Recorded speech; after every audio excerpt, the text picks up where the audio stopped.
Hi there, my name's John and I'm going to be doing a bit of training with you, but today we're going to go through some nutrition. So I'm going to talk you through the kind of things that I have on a daily basis and explain some of the reasons why I have it, and hopefully that will give you a bit more information on nutrition, general nutrition content, what kind of things you should be looking for, what kind of things you shouldn't. So as you can see, I've already got out kind of things that I'd have for breakfast. So typically I would have muesli for breakfast. One of the reasons is because it's high in fibre. So fibre is important because it's good for our digestive system, and it's also high fibre helps burn things a little slower throughout the day, so it keeps us feeling fuller for longer, which in the morning, if you've got a busy day, is a good thing. So let me go through these two types of mueslis. Apologies for the dogs, they may wander about. So if you see them in shot, I'll try and edit it as best I can, but we can only deal with what we've got. So I've got two different types of muesli here, and I'm going to talk through why I would actually prefer to have this one, even though they're both the same price. So the main thing is the sugar content. So if I can show you this one, so if you can have a quick look at this. On the bottom right here, this is our label. It's important to get used to reading labels because here you can see in red is the sugars content. So this is per 45 grams of serving. And you can see there it's in red because it's high in sugar. So you've got 10.4 grams there per 45 grams of serving. So it's a better cup for 45 grams, or maybe a bit less than that. Whereas on this one, it's 9 grams. So that's a gram and a bit, or if I look to be approximate, a gram 1.4 grams of sugar more per serving than that one. So this is the one that I'll be looking at, this is the one I'll be going for, and it's really easy to read the labels because as you can see there, you've got two orange ones, which is kind of like medium, kind of you want to note it, and obviously you've got the greens, which generally means that it's quite low in those areas. So the sugar content's important because that means it's going to burn up a little slower. The lower the sugar content, it's going to burn up a little slower in the system. Also with muesli, obviously you've got nuts in there, which is great protein, and it's got a few little raisins. Raisins are actually one of the most alkaline foods that you can have, so it helps lower the blood pH. So that's always a good option to go for. As you can see, I've got some berries with me as well, so I've got some raspberries and blueberries. I always add those in, not just because they sweeten it up and I've got a sweet tooth, but also they're full of flavonoids. I think I'm pronouncing that word right, I don't normally pronounce it very well. But flavonoids, either way, are very useful for our immune system. They help ward off toxins and, as I say, boost our immune system. So just adding a small handful of raspberries and blueberries can be really useful to help boost our immune system very early in the morning. So that would generally be the base, the foundation of my breakfast. I'd have a cupful of muesli and a small handful of raspberries and blueberries. But I'd also add in a teaspoon of seed mix.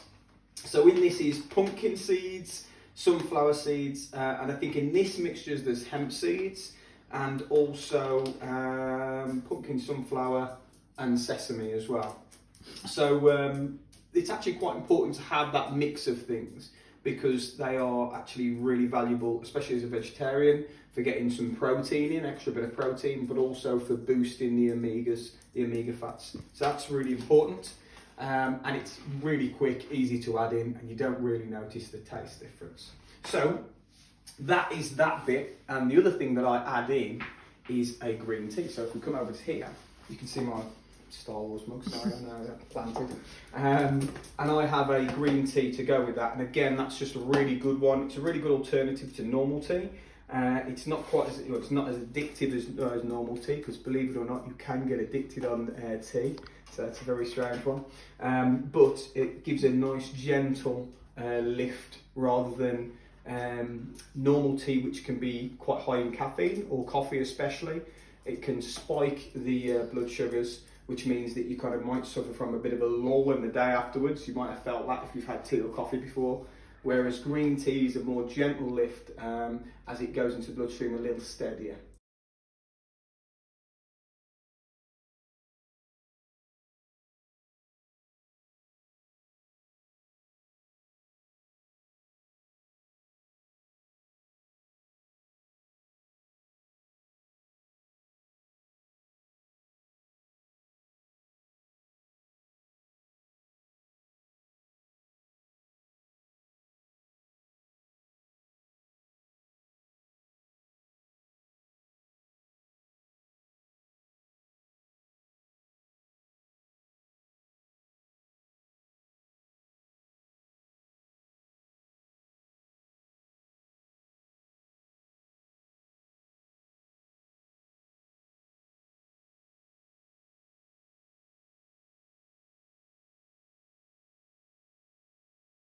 Okay, as you can see, I've already kind of chopped up some of the ingredients, and I've left a little video on there to kind of demonstrate, well, my method of chopping stuff up anyway.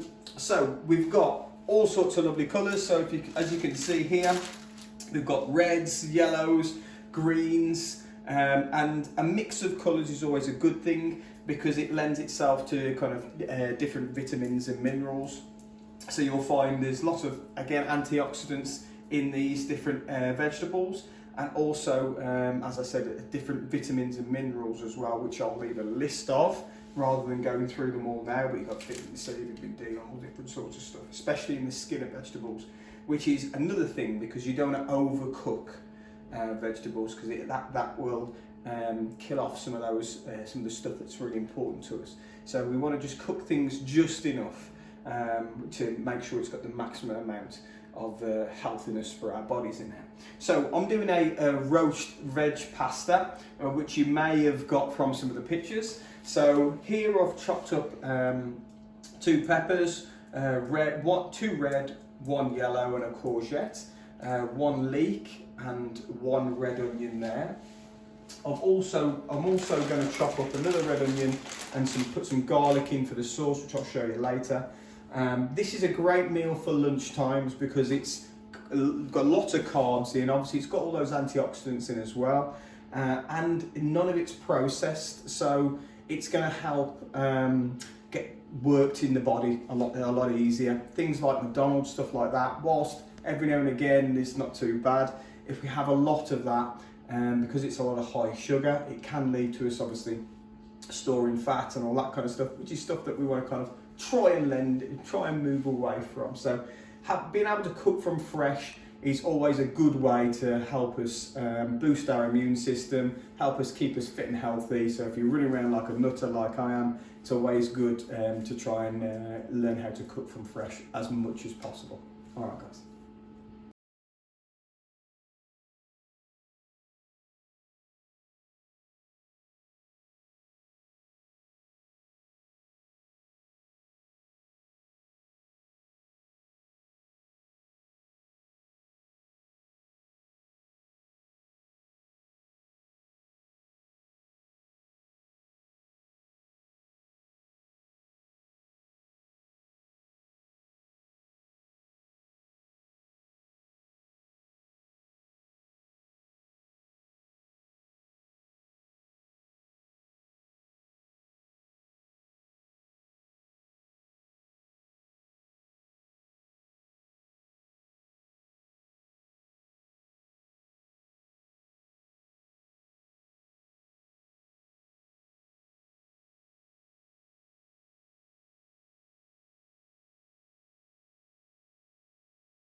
Guys, and welcome back.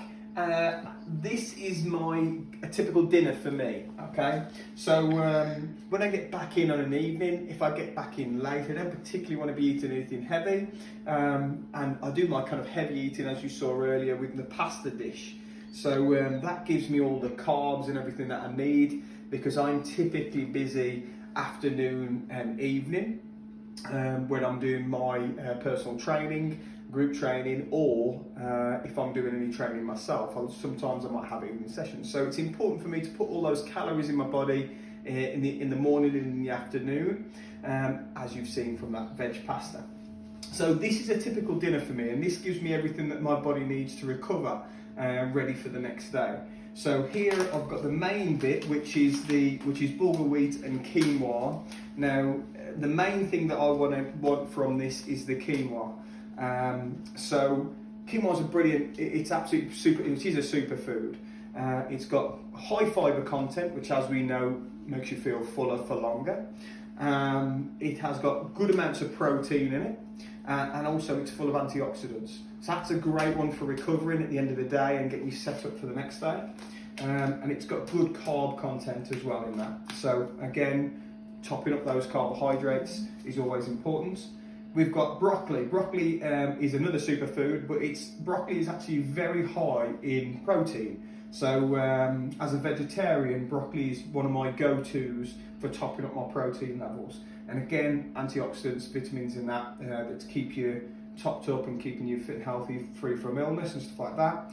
We've got a lime, which is mainly just for use for flavouring, but is again an antioxidant, lots of flavonoids, as we spoke about before in that.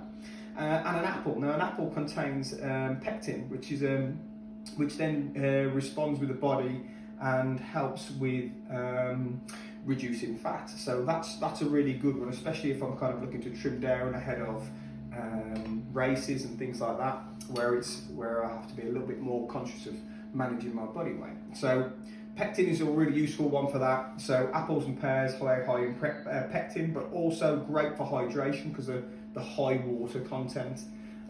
So that's another good one for helping you feel fuller for longer. So as you can see here, there's like not much of the ingredients, but when I put it together, I'll show you a picture as to what it looks like. The quinoa use it when you're cooking it. Cook it a lot like you would do with rice. So you'll rinse it first in a sieve, pour a little bit in, rinse it in the sieve under some water, and you pop it in a pot, top it up with some water, make sure there's a good layer of water underneath, or on top, sorry, and then boil it until it looks like it's absorbed all that water, probably about 10 minutes, and then you'll drain it off, and then you'll drop it into your bowl, and off you go. So I'll put a picture on after this so you can see what this meal looks like when it's all chopped up and done and ready.